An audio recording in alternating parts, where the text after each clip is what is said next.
Beauty's Kiss, Once Upon a Princess, Volume 3, written by C.S. Johnson, narrated by Alexa Crema.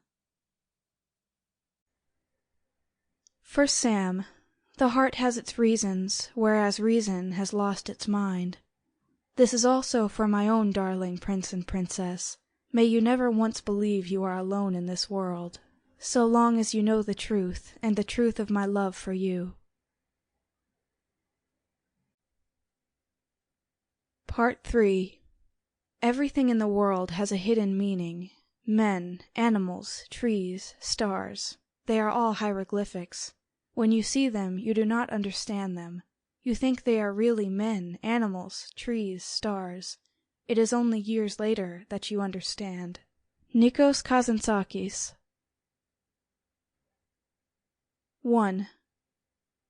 The small, persistent beam of sunlight crept through the narrow crevices of the distant mountains, its determined line breaking out from behind the clouds, cutting through the pockets of night and the early morning fog. Rose was transfixed by the sight before her, enraptured by the staggering amount of simple delight it gave her. The edge of Crystal Lake, for which the kingdom of Philip's sister-in-law was named, was in sight at last. Now, Rose thought, all I have to do is get back to Rhone, and Magdalena's reign will end. Rose glanced down at the ruby shining in the hilt of her sword. The slim beam of sunlight teased out its darkened red heart, where the dragon's blood resided. A small burst of pride soared inside of her. Rose knew what the deadly jewel had cost her, but it was well worth the price she'd paid. Since leaving Poiana, the city in the heart of the Romani territory, she had the power she knew she would need to destroy her greatest foe.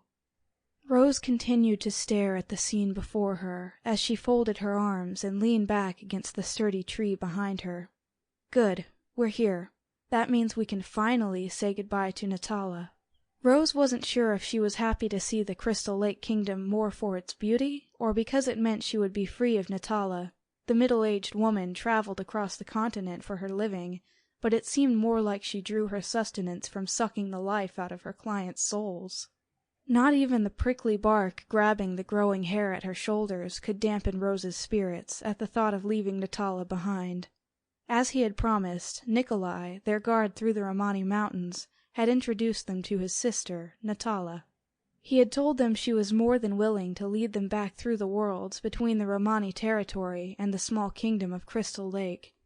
Much to Rose's dismay, it turned out Natala's temperament was far from the gruff, philosophizing man. Sample complete. Ready to continue?